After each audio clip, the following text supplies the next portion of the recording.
Welcome to the Critical Media Studies Podcast. We're your hosts, Mike Rapici and Barry Fall. Season's greetings, Dr. Michael Rapici. How are you this evening? Barry, I'm doing well. Season's greetings to you also. I guess this is this is the holiday episode. Is right? this a Christmassy, Hanukkah-y topic? Not really. No. We don't do holidays very easily at the Critical Media Studies podcast, but But this is not to say. I mean, I think it's without not to say too much that we're more a downer. preamble, this It's not is a downer. I Not think a downer. No downer. This will be fun tonight.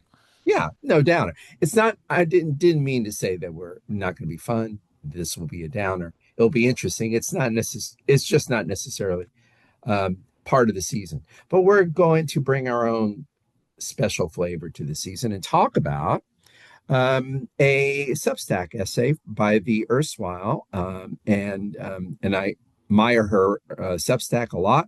She's is Rachel Bitecofer. She's a political analyst, a former educator, policy analyst, and political advisor, all these things.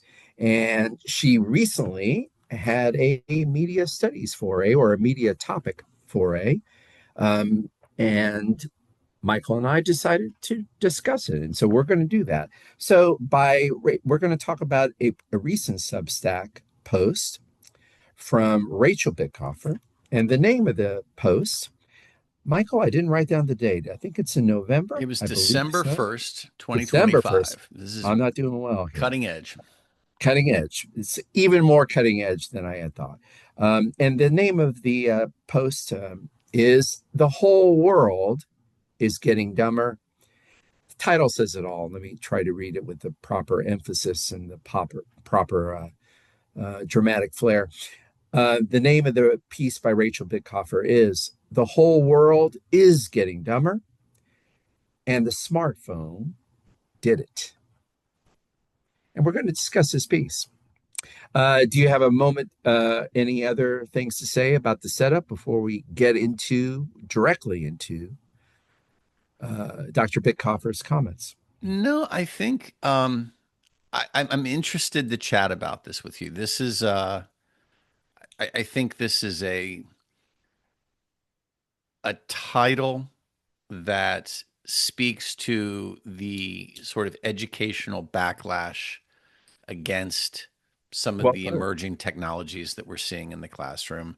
Very well put. I do feel that her intentions are in the right place. I think that there's a certain logical and rational through line here that holds, but I think that this is something that I would say it. I'm interested in talking about this with you. I was about to say save the flavor. The flavor is going to come later, but that was a wonderful setup for the piece. One of the reasons we picked it, and I'll just say one thing before we dive right into this. You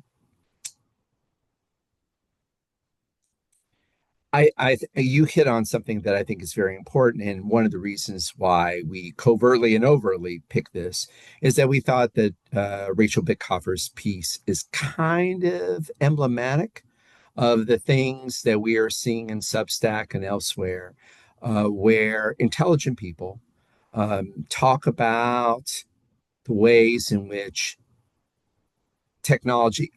education is being changed and transformed by media technology, by AI, but also by smartphones and digital technology. So the representative quality, the exemplary quality of the article is one of the reasons we chose to discuss it, right? I agree. You ready for me to go on? Let's do it. Let's go. Let's do it. Okay. So let's begin at the beginning with Bitecofer's comments on the graph that inspired her to write this post. So the name of this section is "The Graph That Should Terrify You," and it's in big, bold letters. And then we find out, so I'm just going to read it, and it's very simple and clear and lucid, and I'll try to read it directly. So the graph that should terrify you is the OECD PISA trend line, which, as Bitecofer says, isn't ambiguous. Let's explain what that is. Should we explain what that is? Michael, can you help me with that? I can tell Yeah. you the names. Yeah, so this is a study. Here, I think maybe the easiest way to do it is I've got the little Wikipedia page for the Program for International Student Assessment. So the Program for International Student Assessment, PISA, is a worldwide study by the Organization for Economic Cooperation and Development, OECD, in member and non-member nations intended to evaluate educational systems by measuring 15-year-old school pupils' scholastic performance on mathematics, science, and reading. And the graph that she is referring to when she says that The graph says it all, the right? the the trend And line it is should terrify ambiguous, us. Yeah. she's got three graphs: one for mathematics, one for reading, and one for science. Yes, and And let's describe it. It seems like the graph line is just they're plummeting down pointing since. hard south. And the drop in mathematics, the plummet begins in 2009, and then it falls off a cliff in 2018. Reading is actually on the rise from 2006 to 2012, and then it too takes a swan dive. Uh, and then science, again, is Yeah, upward again too, trajectory until 2009. and And then then it boom. takes slightly less aggressive, but still very pointedly southerly direction starting 2009. So Well, this graph is. Oh yeah, go ahead, I was going to say, please. so in three of the core subject areas, math, reading, and science, we Right, see a right. sharp and pronounced decline in test scores, all from 2009, 2012 in that area. Michael, well done. And if I'm laughing while you're reading or the reason I was laughing while you're reading this terrifying graph is because you used the phrase going hard south. That struck me as like, the drive-by truckers. That should be the title of the next drive-by truckers album. So I think we're going to write them an email or something. Absolutely. We'll DM them after this podcast. Okay, let's immediately go to Rachel Bitecofer's comments on the graph that Michael just eloquently and helpfully described. The OECD PISA trend line isn't ambiguous. All three subjects, as Michael mentioned, math, reading, science, peak around 2009 to 2012. And then the floor drops out. The declines begin just as the first mass wave. Okay, and let me read this with emphasis. When did the declines begin? Just as the first mass wave of always on, 24/7, to quote our friend Jonathan Crary, friend of the show, always on smartphones hit schools. And then we have four bullet points that Bitecofer provides to remind us of um, the wave that hit. iPhone, 2007. First true app ecosystem, 2008 to 2010. 4G rollout, an important data Mm-hmm. bit there, Mm-hmm. 2010 to 2012. Finally, social media becoming the universal teenage habitat, 2012 to 2014. I'll finish reading this quickly and then we'll open it for discussion. That's Bitecofer here. That's the turning point in the data, not policy, not pedagogy, not curriculum, technology. The human brain, and this is really one of the core points I noted in the entire piece. The human brain simply cannot learn, and shades of Stiegler, right? Mm-hmm. And I guess shades of Crary too.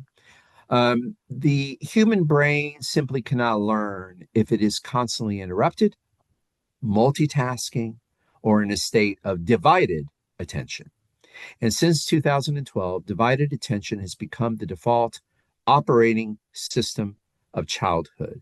I want to make one comment. I said I was going to open this to the floor, but I'm going to take the liberty of making one comment because it's kind of keyed into something I just read, and it's kind of crucial point. One of the larger points that Bitecofer really wants to emphasize is that current controversies that embroil my teaching place, that embroil my university and most Florida universities.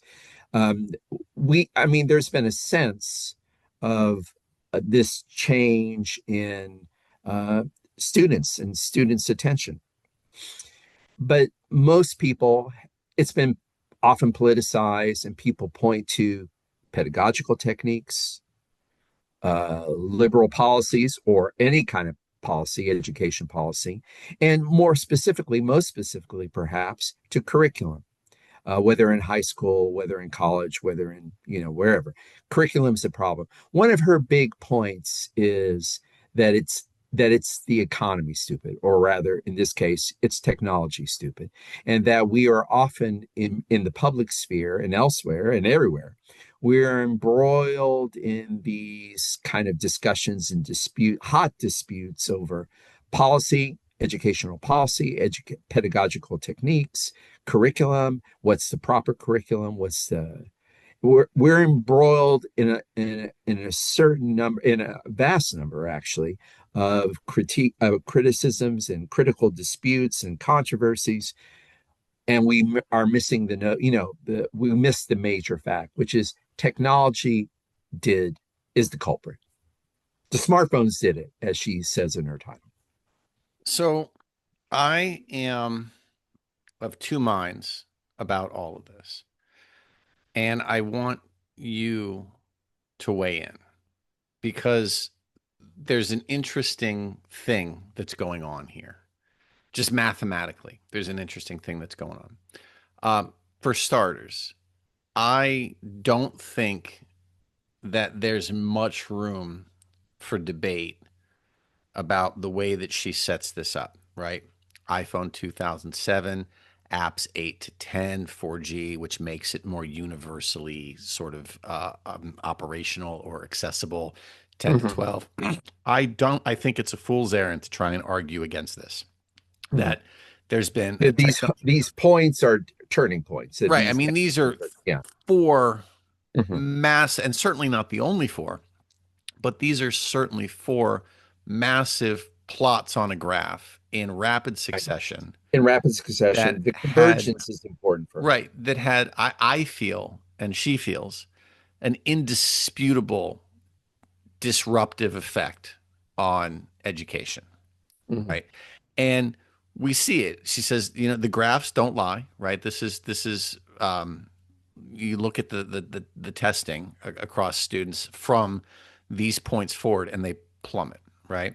Mm-hmm. And I think that what's the most salient point that she makes here is this last one. She says the human brain cannot learn if it is constantly Yes, disrupted, yeah, right. multitasking, in a state of Crucial divided point. attention.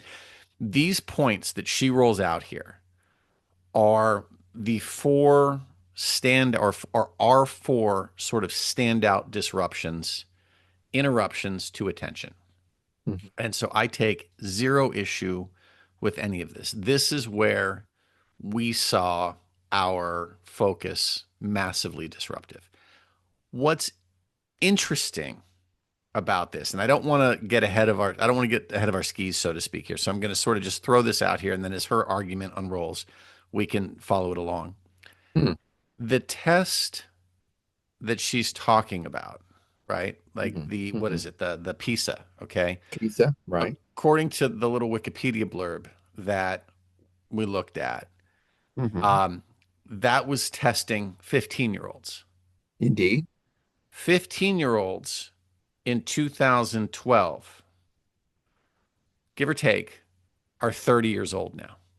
Mm-hmm. One of the things that occurred to me about this, Hmm. as I was listening to you talk about the, concerns that we have about pedagogy and education, and as I go through this argument, so much of this sounds to me like the hand wringing in department meetings, right? Like what are we going to do and how are we going to handle this and how do we meet students where they are and blah blah blah blah blah blah. I genuinely feel that there is an educational divide that falls Hmm. along age lines, right? Uh, I am old enough, as are you, to predate these these dates, right? Like you Our formation was, well, I a lot of our formation was before this. I All of I I right, was not 15 and forced to deal with an right, iPhone. right, right, right, right. And so the way Nor was that I. you or I Right. came to focus and process and exist is very different. It comes from a much more, I think, singular or much less distracted, at the very least, focus than this. And so I think that's kind of important for some of my little nits here. But I do want to say, and I'll wrap up because I talk too much. I think she's right. This isn't, at this point, it's not about policy or pedagogy or curriculum. This is straight up, we've been hit with a massive disruption that has altered the way kids, and now people say 30 or so, process, think, and exist in the world. Mm-hmm. So, Michael, making sure I follow here, you're dropping a hint, and you're almost lighting the fuse, but soon you will light the fuse, and this will explode. Well, You're I don't know. I don't know that I want things to explode. That's certainly not what I'm talking about. But I guess what I'm Mhm, saying is the reaction. So my wife is a teacher in an elementary mhm, school. I have a mhm, daughter in mhm. elementary school. I have a son in middle school, and I try to be active in their schools. And In so their education, right? I interact with the teachers. I volunteer where I can. I am a part of those classrooms as well as the college classroom. I see. And what's interesting to me, most of their teachers are 30 years old, Really, right? that's an interesting factoid there. A lot of them would have been a part of this cohort. Interesting. And when I look at the teachers that they have Yeah. who predate this cohort, Yes. their way of being in and out of the classroom is fundamentally different.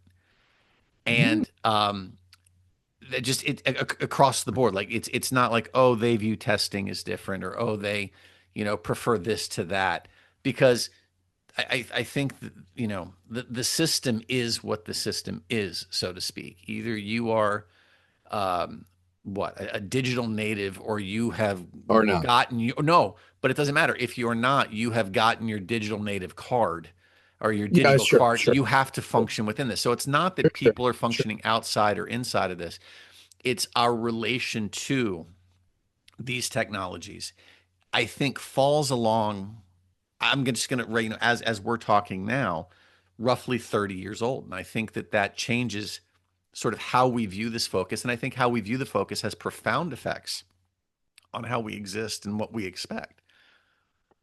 Okay, I'm eager to move to part two because I'm curious to see what skein with whatever skein strand of thread, something like that. I can't get the metaphor, but I'm interested to see what you're unfurling here. I'm intrigued. I'm very, This could be very a intrigued. very, very complicated route to nowhere, but we'll see where we go. I doubt that, and I'm intrigued. And so I'll continue. All right, section two. That's the setup for the article. And then, oh, you're right there. If smartphone, and the next major heading that we wanted to talk about, I'll read it in its entirety because it's short and pithy and very clear and direct, which is a hallmark of Bitecofer's writing. If smartphones are in the classroom, learning is not. That's the title in bold, heading title in bold.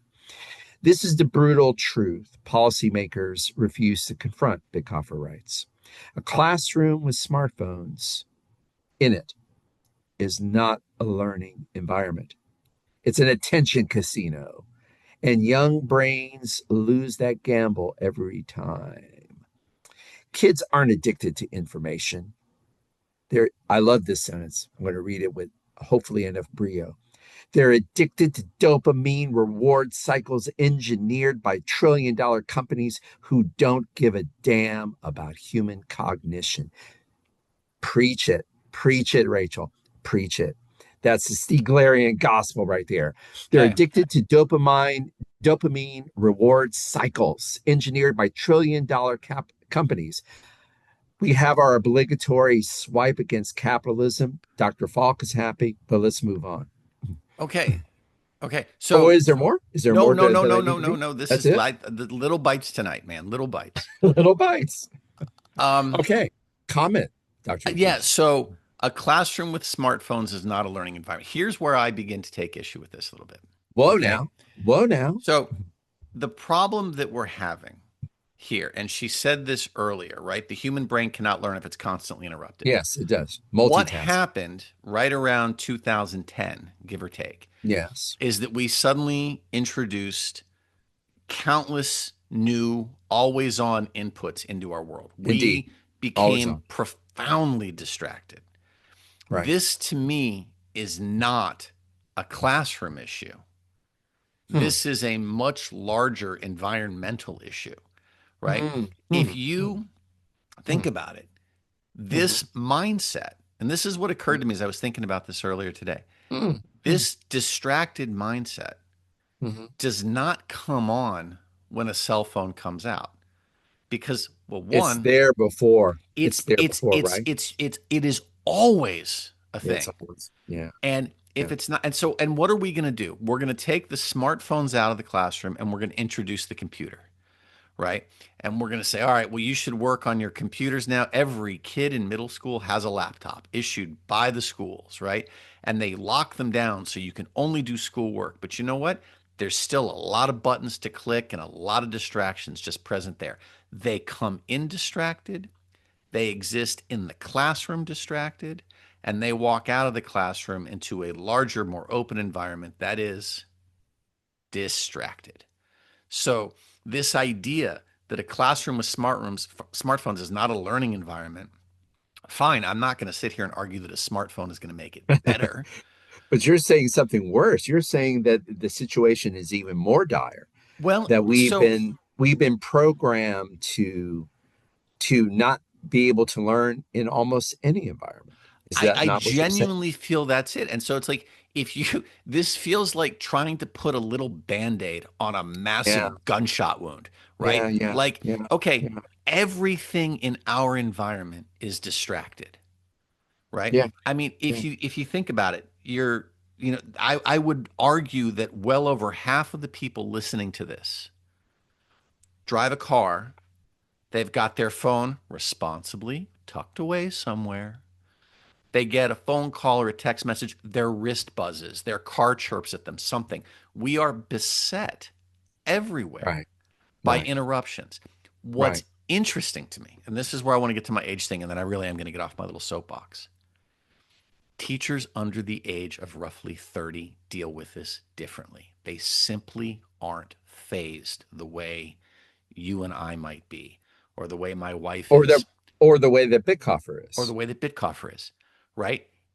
If you were a part of this, if you grew up distracted, then you're not distracted No, in the same no, way that you or I might be distracted. You live in a no. constant state of distraction from the get go. So, or at least from your formative years. I'm telling you, it's like this weird, it almost looks like a superpower from the outside. The ability of these people to sort of just pivot. And on one hand, the curmudgeon in me feels like, well, this is because we don't have deep focus. And it's very easy to pivot when you don't have deep focus because you don't have to pull yourself out of something.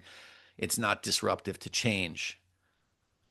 But I'm telling you, there's just a fundamentally different way of being. And it sounds ageist, but I think there's something to it that you and I can't function the same way that younger teachers That someone can. brought up in this environment does. And think about who complains.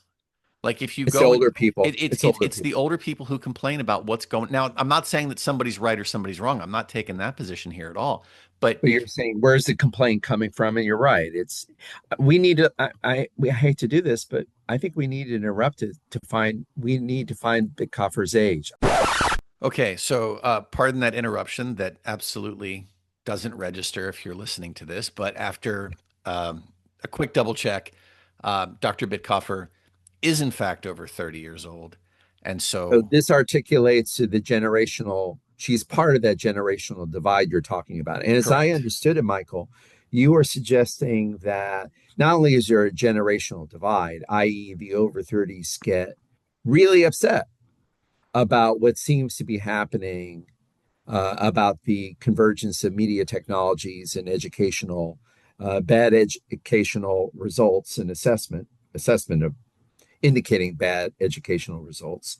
Um, you're also suggesting, and maybe we're going to return to this, the possibility of a generational aptitude, that there might be a way that under 30s have learned to deal with distraction without it being completely detrimental to their educational life, whatever skills. Yeah, I mean, I think it's certainly possible, and I think that I don't have names, but I think that there's people that have actually, investigated this. I think that my position on this is that, circa 2012, everything changed rapidly.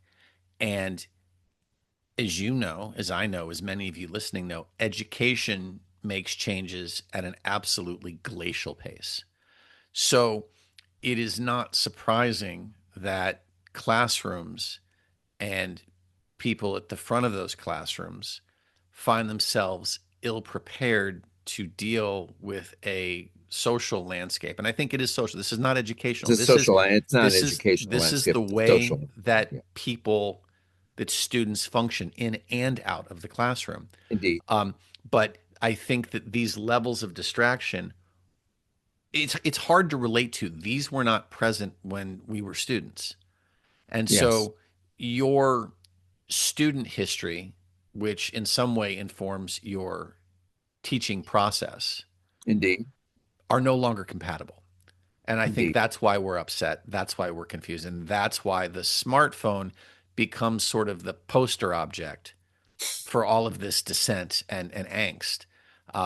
But I I don't, like that. all right. I So, like that poster object. Well, with that, I think I'm able to segue to the third and final excerpt from Bitecofer that we're going to share with our listeners.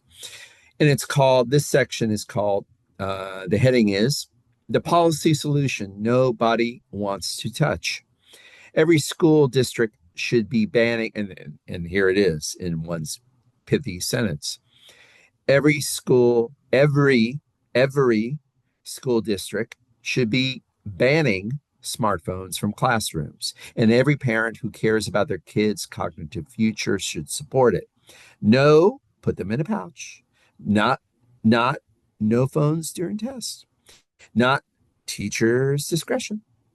I'm talking total bans, elementary through high school. And yes, Michael, even into college. Because I promise you this, if a cell phone is allowed in class, learning is not happening. Attention is a finite resource. Our system is hemorrhaging it. You could resurrect. Oh, we like this. I love We this like line. this, I do right? love this Yeah. line. You could resurrect Socrates, drop him into a 10th grade classroom, and he'd lose a philosophical cage match to TikTok in under 5 minutes. This isn't a teacher problem. Also, this isn't a policy problem, pedagogy problem, curriculum problem. It's a neurobiology problem that can be fixed by stopping things. Okay, now I'm filling Okay. out the sentence. So What she says, it's a neurobiology problem with the implication that the machines that we're using are messing with our so heads. let's play with this for a second because there's a few just I think just a few ideas that underpin this whole thing, right? You could resurrect Socrates, drop him into a 10th grade classroom, and he'd lose a philosophical cage match to TikTok in under 5 minutes. Fine. I love that. Why? Why does Socrates lose that? Hmm.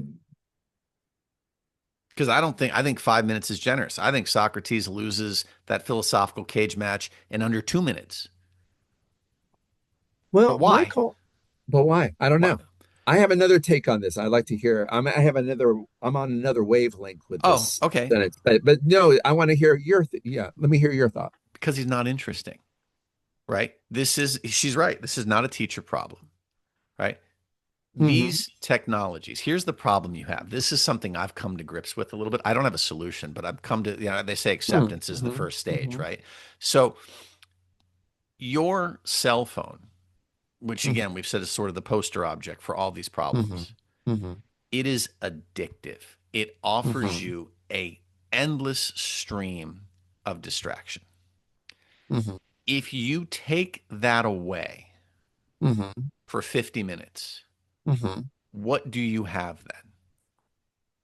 You You have, have, go yeah. ahead, tell me. No, no, what do you have? Well, I mean, I think without the distractions, you have someone who feels deprived of their distractions, is I think what you mainly That's have. right. You have bored, agitated Yeah, students. agitated. Okay. You have So, mental agitation. how do you overcome bored, agitated students? You give them stimulus. Exactly. Right. And you have to, again, you have to understand what the problem is and you have to meet them where the problem is because you have to confront that problem. The Right, problem here isn't the cell phone. The problem is chronically distracted right, individuals. Okay. right. So Socrates loses the cage match because at no other point in a day do any of these students engage with philosophy. And when Right, they do right, engage with philosophy, it is philosophy via TikTok. It is right, not it is right. not so much the delivery, though that's part of it, but I think it's also the style and its place in the larger attention grabbing Oh ecosystem. my goodness, we're with McLuhan. The Yes, medium is the message. absolutely, right? So you can't just expect that you're going to remove the cell phone. What you have to be, I have a joke with my students. The classrooms that I teach in all have beige walls, and they are undecorated, they are unadorned. And I'll ask them, like, do you know why these walls are beige? Like, well, why is that? Like, my job is to be more interesting than beige, right? Like, if I am not more interesting than beige wins. If I have to be more interesting than your cuticles, I have to be more interesting than the color beige, I have to be more interesting than your distractions. The problem is, you can't really hope to win that Mhm. when it's 24/7 distraction at anything, right? So I think that what we're looking at is there has to be some sort of reconfiguration.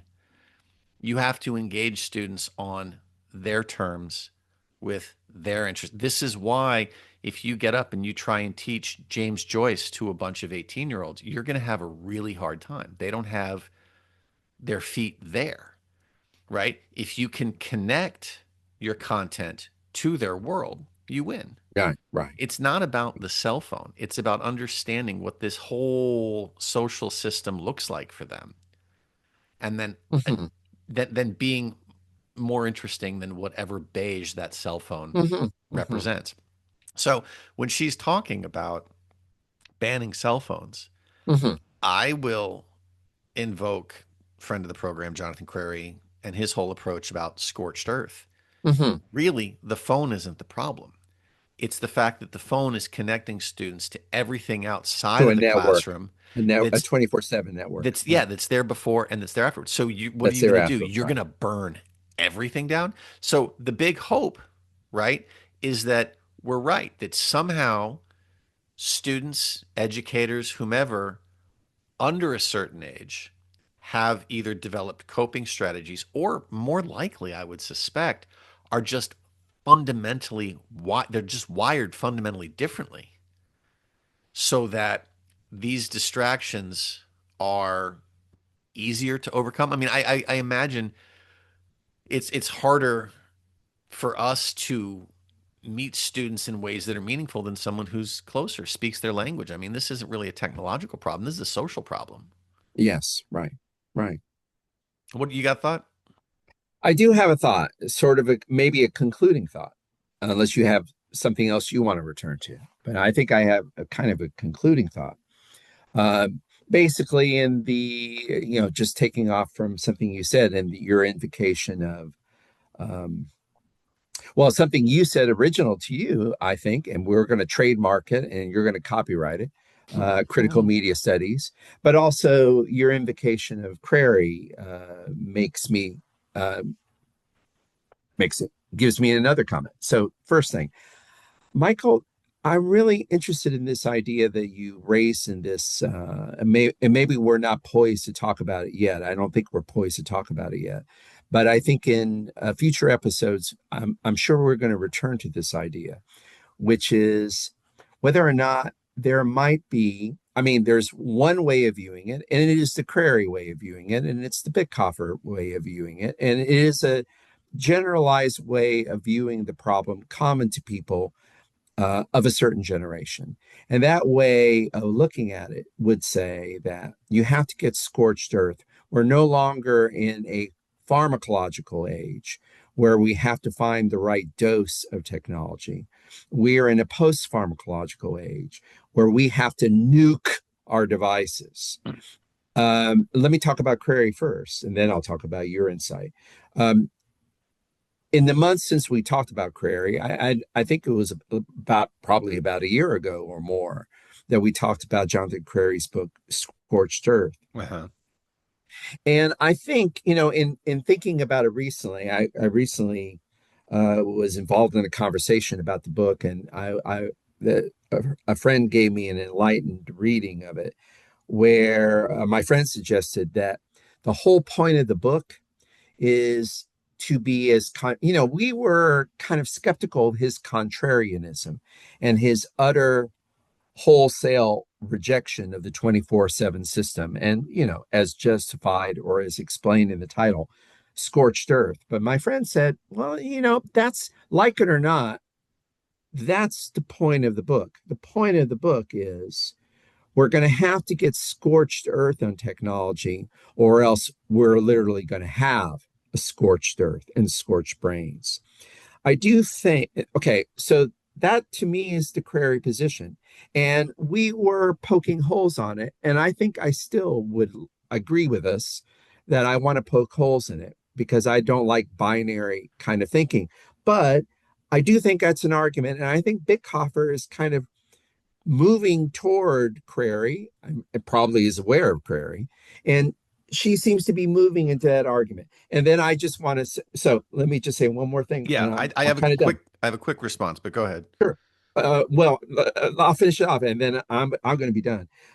But so my first thought is Bitcoffer seems to be moving into Crary territory, and Crary territory. Whatever my criticism of it, it is a position, and he is articulating something that I think is coming out in other pieces and other think pieces where smart people are trying to assess and maybe do damage control on what media technology seems to be doing to education, to attention, and therefore to education. Now, I think you raised, so that's Crary. Uh, but I think, Dr. Apici, you brought an interesting idea. You put something on the table that I think I'm glad you put it on the table. And I think we're going to explore it in future episodes, whether or not there may be, instead of this being a disastrous picture, a picture that the data seems to be suggesting, as Bitecofer says, that the whole world is getting dumber. Maybe, maybe it is generational, and maybe things are a little bit more. Maybe things are still pharmacological. Maybe there is a new generation that is learning a new mode of cognition. Okay, I'm done. I think that's right. I would suspect that's right. There's one thing I don't. The problem that I have with the scorched earth approach is that it's impractical. It's not, and I don't. I can't sit here and have this chat with you and say, well, okay, well, we're pretty screwed then, and then just walk away. I don't think that's. I'm not wired like that, right? Mhm. So the idea that there might be some sort of generational pivot. I think that's possible. I'd go so far as say it's probable, right? Like Mhm. you adapt to your circumstances.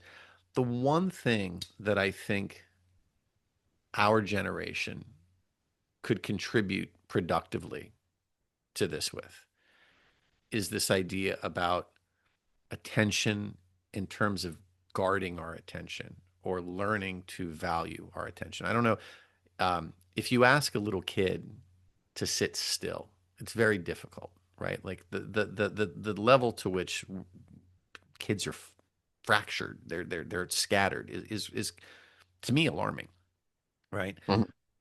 But I think that the middle ground, because I don't think it's as I said, it's not practical to go scorched earth on things, and I don't know that it's necessarily the best thing to say. Well, this is where we are, so let's just deal with it. We're gonna pivot because the truth of the matter is that you take like my son's school, they're not allowed to have phones at all. They have to be shut off. and put away in a locker. You can't have them with you. You can have them before school. You can have them after school. You can't have them in the hallways. You can't have them at lunch. It's no phones during, from that first bell to that last bell. They're not allowed to have them. And I think that is a good thing, because I think that as fragmented as our attention is, you're not helping, right? Right, That's not right, helping. right, right. And so to say they're distracted is like, all right, well, let's not pour gas on the fire. So I think there's value to her argument. My response would be not to say, look, get rid of cell phones. Yes, that's a step. I think we really need to start focusing on attention and how to manage attention and how to think about the value of attention and what that means. And I don't know I that like means that. And oh, go ahead. I'm sorry, I don't know please. if that means meditation classes in schools now or not, but I think that there needs to be some attention paid to the fact that our attention's being taken from us, right? Because at the core, the reason people sit on their phones for hours a day wasting time is because they are addictive, that they are Right, incessantly addictive, and right, that they release enough of that dopamine hit to just keep you there. And so right. I think that we kind of just have to learn to be honest with ourselves about where we are. The technology isn't going away. So to say the technology is the problem is to say, well, the ship is sinking. Sorry. That sounds like sort of an antiquated approach to this. So to me, it's somewhere between, all right, let's learn to function with what we've got and let's learn to create some spaces. So I'm not going to say that Bitcofer's wrong, and that, but to me, it's to say that's the solution, that we're just going to, you know, uh, make this some sort of rule, and that's all it is, and that's going to fix things. I don't think that's right. I think that I have nothing to add, and we could, and furthermore, I think it would be a wonderful thing to end our episode on, um, end our season or end our Our year, recording year on with a reference to Simone Weil's, another friend of the program, Simone Weil's essay on attention. I love your idea of it perhaps being our generational responsibility to step in for attention. If attention is, as Bitcofer says, a finite resource, I don't mind helping people and helping myself, right? get a handle on that finite resource. That's a great way of thinking of critical thinking about media as a kind of caretaker for the finite resource of attention. I love that, and I think that's a great way to end the year. I agree. Well, Barry, it's been a good year, and thank you. It's been a good year, Michael. Well, it really hasn't been. I mean, it's been a good year for us, but it's been a shite year in the world. It's been Well, bad, it's but been it's been a tough. good year talking with you about critical media studies. And with that, I will Yeah. say happy seasonal greetings for critical media studies to all our listeners, and many, many greetings to you, my friend. Yes. Thank you to all of you. And Barry, thank you to you as well. And have a wonderful Christmas or whatever it is that you guys celebrate. And we'll pick this up soon. Thank you, Michael. Thanks for listening to the Critical Media Studies podcast. To find out more about the show, check out our webpage at criticalmediastudiespodcast.com.